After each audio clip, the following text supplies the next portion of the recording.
It's the Security Weekly News, episode 549. It's Friday, the 23rd of January, 2026, and it's very January here today anyway.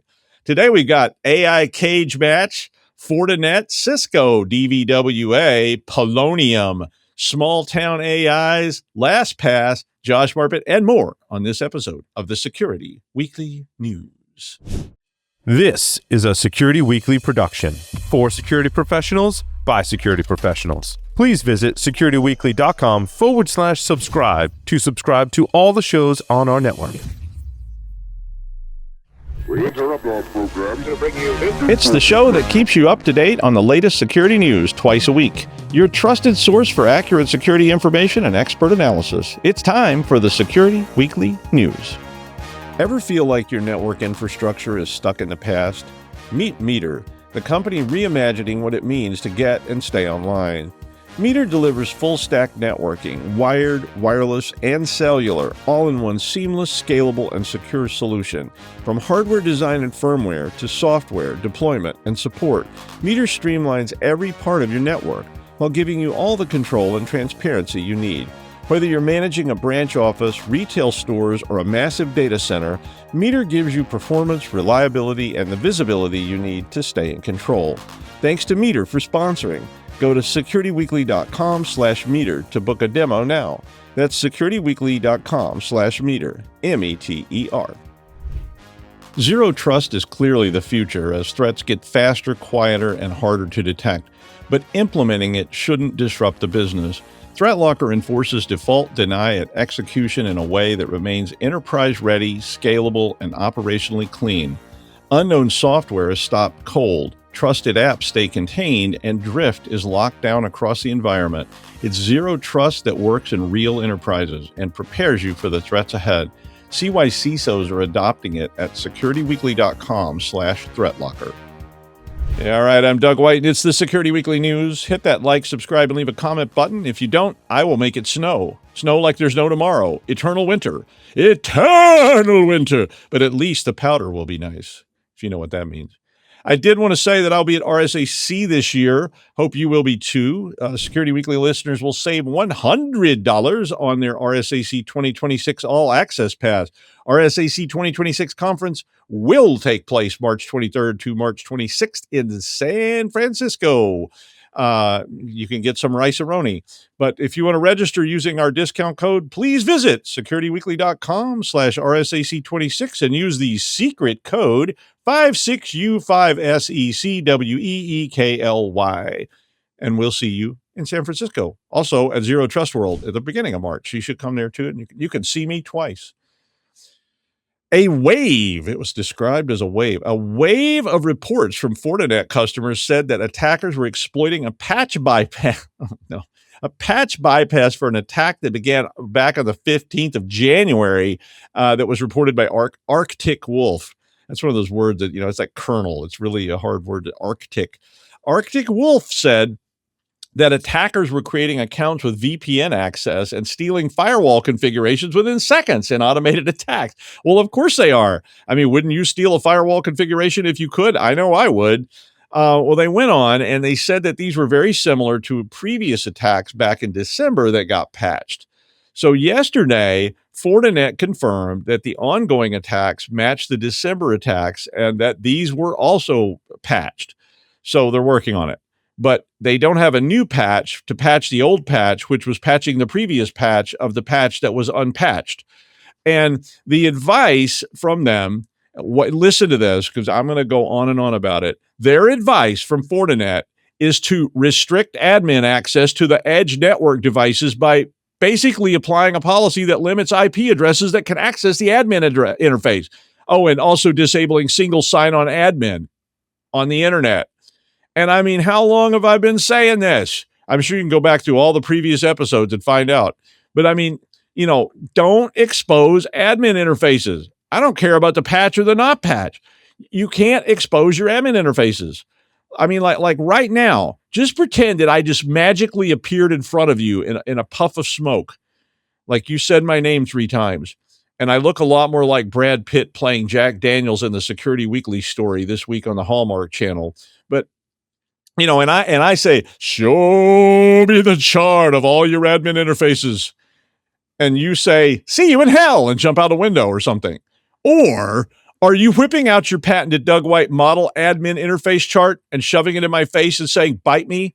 I hope so, because that causes me to dissipate. But I mean, so look, Fortinet or not, FortiPatch or not, Forti vulnerability or not, start getting a handle on this. Control the IPs. Hell yes. Put the thing behind a VPN with controlled IPs and know exactly who can access it and why and when, or someone is going to do it for you. Maybe they'll even automatically do it with a script. So let's make these stories a thing of the past. Like my grandfather cut the seat belts out of his cars and my car because he thought they were stupid and that you would get tangled up in them when you crashed, and he had one of those old-timey cars, that like the dashboard is made out of sheet metal, and they just hose it down and sell it to the next guy. I think that's a Jay Leno joke. But anyway, I mean, he didn't die in a car crash or anything. You thought I was going there. He actually died from lung cancer from smoking too many Chesterfields and Old Golds. But you get the idea. So let's fix this, maybe, please. But in the same light, Cisco has fixed a critical unified communication and WebEx vulnerability that would allow remote code vulnerability, remote code execution, and it is being actively exploited in zero-day attacks. An improper validation of user-supplied input and HTTP requests is the root of this problem, and you know where this is going. And a specially crafted HTTP request to the, wait for it, web-based management interface triggers the vulnerability. Damn. Stop exposing these things. You know that little port on the back of your Cisco firewall or your Palo Alto firewall? This is management. Don't plug that into the internet. Wow. People are looking for them. I bet you could put one up as a honeypot and in 15 minutes, somebody would have already identified it because they're constantly scanning for them. Look at your logs if you don't believe me. And I mean, if they manage to get in this Cisco management interface, it was never meant to be exposed to the public. They can get user level access immediately and then escalate to root on your network infrastructure. And if you don't think that sucks, well, just try it and enjoy. On the the DWYAAS, the DWAS score, it's a 10. If you don't know what DWAS is, it's the Doug White "You Are So Screwed" score. Yeah, that's a thing. I mean, it probably should be a real thing anyway. But Cisco has patches for this, but be careful with those too. You ever patched a firewall? Oh my God, they're all version specific, and you can't just say, "What's the latest patch? Put it on." Like, try that someday and watch what happens. But the U.S. Cybersecurity and Infrastructure Security Agency, CISA, added this to the known exploited vulnerabilities, or KEV catalog, which means that federal groups subject to KEV have until the 11th of February to update. So once more, for effect, 1, do you know right now where all your admin interfaces are located and what they're connected to? 2, do you know how many of them are exposed directly to the internet? 3, do you know who can access those interfaces? If your answer to that is like, I don't know, and everybody, I guess. So 4, what controls do you have in place to ensure that these things are not accessible by Caroline, a 6th grader from Jamaica Bay? And 5, have you pen tested these things lately? I could keep going. I mean, this list could be quite long. It could get all the way down to like et al. Or et cetera, or whatever. Lock this down. Just say no to publicly exposed admin interfaces, or I'll pull this car over right now and we won't go to Action Park at all. Straightens hat, lights Pall Mall unfiltered cigarette, and puts the 1965 Buick with the red interior into first gear by pulling down and forward and the 3 on the tree transmission system. That's an oddly specific memory. Action Park. Yay. The cannonball loop. Yeah, it's amazing anybody's still alive. Now, besides exposed admin management interfaces, another big area that has been I could rant about is cloud environment access. That in and of itself is problematic, right? I mean, just the fact that people go set up stuff in the cloud and say, here you go, it's a free-for-all. Pentera Labs found nearly 1,000 cloud environments that were vulnerable due to exploitation. And wait for this. Due to misconfigurations that exposed security testing apps to the internet. What? Initially, they found an exposed instance of Hackazon, if you remember that one, during a client assessment. Now, remember, Bad Store, DVWA, WebGoat, Juice Shop, Hackazon, all those things. They're full of holes because they were meant to be full of holes. They're for training. So, I mean, hey, let's just expose them to the whole world via the cloud. But I mean, understand, if this thing is connected into your environment, which is terrifying, it's like really, really easy for an attacker to get into this thing and use it as a starting point because they have really simple vulnerabilities because they're designed to train people. 1,926 live vulnerable apps were found in this study.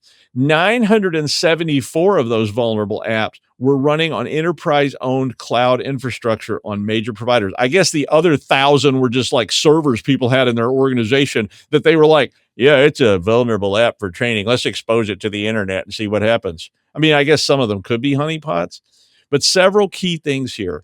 One is credentials. I mean, let's say that Phil down in IT sets up a damn vulnerable web application for a training class to use and just turns it wide open, you know, like the lowest security setting. So somebody can compromise this thing. But wait, Phil set this up and the admin password is Gandalf Frodo Hobbiton 26. And that's the same password they used on every other server and infrastructure device in the entire organization because Phil set all those up too. I mean, yeah. The other thing is that these things had crypto jackers and web shells installed on them too. So people were just like, why exploit this for some stupid reason when I can just put a crypto jacker on it and let it sit there and run on your dime? 20% of the 616 instances that were examined had crypto jacking and other things installed. 54% of the instances that had DVWA on them had the default passwords, which is not, I mean, that's the way you're supposed to do it. Look at this. I want to show you something. Can you see that? I don't know. Can you even see it? Oh, look right there on my diagram. DVWA, Hackazon, Juice Shop. Right there in the network. Think about that. And you go, ooh, Doug just showed us all kinds of secrets. Yeah, right. Look, none of it's exposed. You can't get to it. I can't even get to it unless I go there and log into it. So it's not sitting on the internet. And I got news for you, Tom Cruise. None of the ducks in that building are even small human size. I mean, maybe you could train a wombat to crawl through there with an Ethernet cable or something and plug it in, but I guess it would need a prehensile tail. I don't think they have that. So you're going to need a genetically engineered wombat army with prehensile tails, giant thumbs, and I don't know, maybe splice in an RJ-45 on their foreheads. Wait, snakes with thumbs, and a really long snake with an RJ-45 snake nose and another one of those RJ-45s at the end of the tail, and it might not need arms. It could just kind of propel itself right into the switch port. And snakes don't get rabies. Wombats do get rabies, I think. So my whole rabies as a defense is defeated by your mutated snake army. Okay, my rabid mongoose with thumbs will thwart your RJ-45 snake armies. Okay, it's just getting weird. But maybe it's a video game. I should write that. I should vibe code that up and release it, you know, and it'll be like the next big Angry Birds, and I'll be so rich. Then I can buy an island and actually build these things. But anyway, I don't know. Do you have these things? Are they behind closed doors? Is a mutated snake with an RJ-45 nose crawling through that vent above your head right now trying to get to it? What is that scritching sound? Is that you, Stephen King? Call me. All right. I love it when new words come up that didn't really exist before. It's like really exciting, right? Like my grandmother, when she was born, the words indoor plumbing didn't exist. I mean, much less Roshureto toilets that say ya aita oreshi. I'm terrible at Japanese. I remember when a hacker was a coder, not an attacker. The word internet didn't exist. Wi-Fi, Bluetooth, browsers, streaming, URLs, and spam was something your dad, who was in the army in the 50s, liked to eat. This story was about the 2026 predictions, and I saw the term vibe hacking. I'd never seen that term before. I mean, I know what it means, but I'd never seen it before. They also talked about AI adoption disrupting vulnerability and security testing, since I guess AI-driven security will need to be tested by security teams that are using AI tools to process the vast amount of data that AI security infrastructure will eventually generate and defend against, and on and on. I mean, remember when you were wondering just how big of a hard drive your syslog-D server might need? And the company said, here, you can have this old 10 gigabyte hard drive that costs $5,000. And then they said, do more with less. Make it work, Doug. I'm counting on you. Times are hard, son. I'll be on the company yacht. Wait, can I use the company yacht? No, Doug. It's only for the CEO. But hang in there, and one day, if you work real hard, you could be a CEO too. Gotta run. My Bugatti Chiron only gets 9 miles to the gallon, and it's idling. And a penny saved is a penny earned. I know we're cutting your pay. Well, imagine you have many AI bots all generating log info and processing log info and analyzing log info, and big AIs have little AIs up on their backs to bite them. Can you imagine? I swear I'm going to shoot a video at Augustus de Morgan's grave this summer if we're still allowed to leave the country at that point. Somebody should sponsor that, though. One of you out there, ad team, get on it. Bill it as, I don't know, helping the sick or something. Buy me a first class ticket to London, and send my crew, because they need to be there too. Because if I film it, it'll look stupid. But the article also said to expect breaches tied to AI adoption, meaning incidents that exploit AI adoption. So like you put it in place and now it does something you didn't expect, or it has a vulnerability you didn't expect, and you've turned the whole company over to AI bots.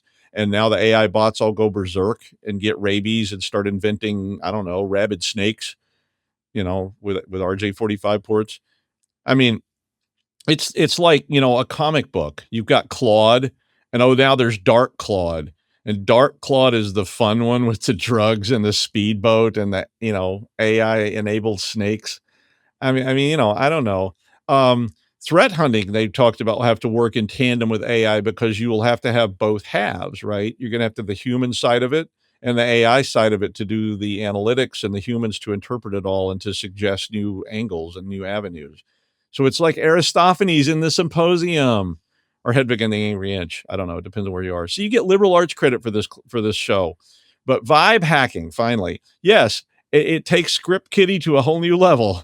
It's like a roid rage Script Kiddie mutated with Polonium 210 into a hacking messiah who will start a galactic war that will spread across the universe on a fiery wind driven by the spice. So Happy New Year, CISOs. Enjoy. Now, most people don't think much about local government. I mean, like your town council or whatever applies. Most of us are trying not to think about the federal government even now, but we're getting less likely to be able to do that, but we probably should try to forget. But long ago, me and this state trooper were trying to build this thing that would vet residents of the state with skills, like, oh, he's a Cisco CCIE, he's a Palo Alto expert or whatever. And we were going to vet them, put them on a list, and make them available when things went wrong to help, like city, state, local government, whatever.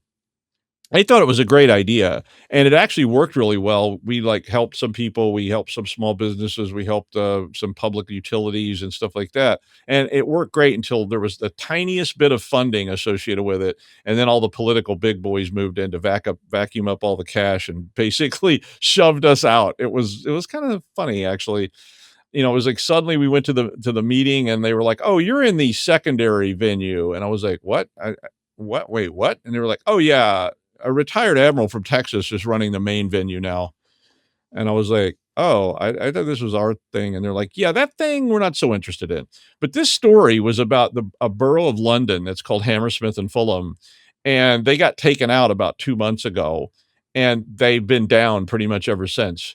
And I've done 2 responses to incidents at cities, and let me tell you, they are unprepared. The smaller they get, the worse it gets. They don't have the budget for the things that you may have. For instance, do you even know where your town hall is? Like, go down there and ask what they use for a sim sometime, and get the blank stare. And then they go, "You want what? A sim? What? Is that a hunting license, a fishing license, or are you paying taxes? We got all that, but I think Sims is something my grandkids play on that tablet thing they got." I mean, you want to walk into the history of computing. Wow, is that a Tandy 1000 sitting there on the police chief's desk? Is that from when they still ran on diesel, or is it a pull start version? Oh, I mean, look, city and town people, I'm not putting you down. I know it's not your fault. You're trapped. You want to upgrade security, but you have to pay for that. And when you ask for money, guess what? You want to hire Doug? Yay, I usually get X per hour. Oh, well, we're paying $17.50 and you get discount for bowling over at Western Plaza Lanes. Would that work? But I mean, these guys have everything. And if they want to pay for it, they have to raise your taxes. And guess what happens when you raise taxes in America? You get voted out of office and replaced with whack jobs. But these guys have your local tax records, your property records, your maps, your plats, your licenses, all kinds of stuff.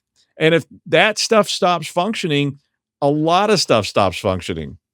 One of my cases, the entire IT organization of this fairly mid-sized city was a guy named Billy, and the servers were literally, supporting the city's accounting, the schools, the police, 911, tax rolls, everything were Sun Pizza Box servers sitting on a task chair.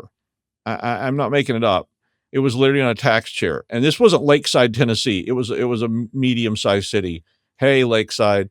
But anyway, I think we need to be thinking about this more and more. Hammersmith and Fulham are still digging out from this, and they had said yesterday that they're slowly getting payments, tax and housing rent accounts back to current, but even now they said it may not be current.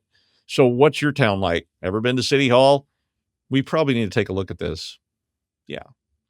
And I did want to mention password vaulting too, because of this next story. I love password vaulting idea, right? But it also scares me a lot in that all your eggs in one basket kind of way. LastPass is warning customers that a phishing campaign is an email that arrives and advises you urgently to back up your LastPass vault.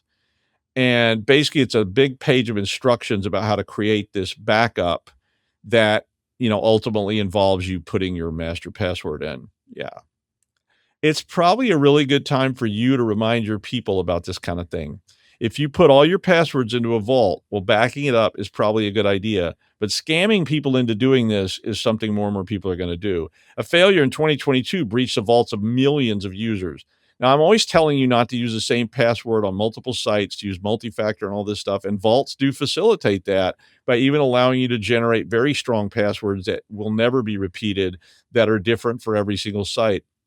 But as the vaulting people have added credit cards, passcodes, you name it, to their vaults, they become even bigger, juicier targets for anyone who can imagine the riches of millions of logins with passwords attached and site information alongside of everything else they get. So ensure you have backups, absolutely, but be careful how you manage your password vault and never ever share your master password or any of your other credentials with anyone. Make them pry them from your cold, dead fingers. And I knew it was coming. Advertisements will soon appear at the top of AI tool ChatGPT for some users. It's a trial where they're starting to put out a cheaper option for everyone. So now if you ask ChatGPT, how do you mutate snake DNA? You may get ads for snakes or snake supplies or maybe a vacation to the island of Dr. Moreau. I don't know. I mean, this is part of life in the late stage capitalism world. We haven't quite reached the Frederick Pohl minus Midas plague space merchants level. Sorry, Cyril. Cyril Kornbluth was also one of the authors of that. But we are pretty used to ads everywhere. Pop-ups are annoying, and probably soon your AI bathroom mirror, which checks you for parasites and cancerous growths, will also have a pop-up added for weight loss products. Well, at least mine will. I mean, good morning, Half-Life. That's what I call my AI mirror, Half-Life. It shows my decay over time. Ha, ha, ha, ha, ha. I call the toilet Mr. Happy because its AI face is always smiling and saying things in Japanese that I don't understand. Sometimes worrisome things like, Zanen desu ka? Anata wa shinemasu, or something like that. Again, sorry, Japanese friends. But ads are amongst us, probably soon projected directly onto your eyeballs, and free aromas that are addictive. Yeah. Note, the ads in this case are only a trial, and they're only for certain tiers of lesser people, kind of like, streaming for free or old network television. But the person who can sell AI enhancements to the AIs themselves when the AIs feel a little insufficient, it's Josh Marpet. Hi, Josh. I can't make the AI hallucinate. Well, okay, maybe I can. But anyway. Oh, yes, you can. But let's talk about ads and ad supported revenue and ad supported platforms. Because right now I want to talk about TikTok. And I want to talk about TikTok because this is fascinating. And this is technology, but it's also compliance and it's also national security, and it's fascinating stuff. TikTok has been influencing so much of our country and especially our kids, dear God, for quite a while now. And they were going to ban it. And everybody's like, "Oh my God, you banned TikTok. It's our avenue for seeing the news." And yeah, there's a lot of interesting information that gets out on TikTok, and it's a lot of propaganda, and it's a lot of reality, and it's a lot of news. I learned about hurricanes and what was really going on with some flooding in Texas and various other places before I saw it on the news, let's be honest. So there is actual use there. But TikTok has said that they are going to sell the majority of TikTok to a US-based conglomerate.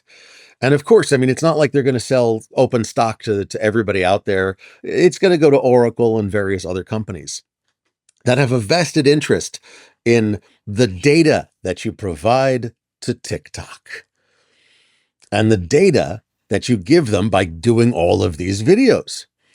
So it's going to be interesting to see what controls and what realities are there for the companies that own TikTok. Now TikTok, ByteDance was a company that actually owns TikTok. ByteDance is, which is a very cool name, let's be honest, Bytes Dancing, BYTES, just to be clear, is going to retain a 19 or 20% share of TikTok, the US, but the rest of it is going to be owned by a US conglomerate. I think it's going to be fascinating to see how they tweak the algorithm for content. I think it's going to be fascinating to see how they punish or publish or monetize differently than ByteDance has done, which is almost random at various times. But I think that the idea that we're going to see a US-led ownership cabal, a conglomerate for TikTok, is a fascinating one. And I'm really curious to see what they do to the platform that is one of the top platforms for, well, propaganda and news in the country at this time. We'll see. Back to you, Doug. Okay. I was like, okay, so you're catching a breath there. I agree. That's a very interesting problem. And it's certainly a modern problem of, we're going to force a company to be sold and probably sold to somebody's friends. And I don't know. I have a lot of ethical issues with the whole thing personally. And I'm not a fan of banning much of anything. I've always been very libertarian about that stuff. And, but anyway, we'll see. Thank you, Josh. I found AIs to be very specific, just like humans. Like if you had employees, when I had programmers that were good at certain things, programmers that weren't good at certain things. I had programs that were good at operating system level stuff and JCL, and I had programs that were really good at writing amending COBOL code to our Fortran system and weird stuff like that. But ChatGPT for me is like jokes and like internet queries. It works really well for that. If you want to finish a joke or you need just an inspiration, it works really well. It's great to look stuff up. Claude is a great coder. Claude can code. And Gemini, well, I quit Gemini because it was so weird and it wouldn't stay on context. And I would ask it a question like, how would you code this in Ook? Everybody knows Ook, right? How would you code this in Ook? And Gemini would start a question. I asked it last week, like, well, let me explain how to use snake DNA to create these mutants. And I'm like, we already talked about that. That's working in the background. Like, I need this coded in Ook. And I'm so sorry, I got off task. Let me go back. I was just okay, forget it. It was just unmaintainable. And I haven't tried Copilot because it says Microsoft on it. Sorry, Microsoft. The more you try to push me towards something, the more I'm going the other way. My dad tried to drag me to church all the time, and that's how I ended up with Druid on my military conscription papers. But this last story was asking if Gemini and ChatGPT were in a cage match, who would win? And they asked him to write dad jokes, solve a math story problem, do some creative writing, produce a biography of a public figure, process a difficult email, whatever that means. All my emails are difficult. Medical advice, video game guidance, how to land a plane, and evaluated the responses that they gave.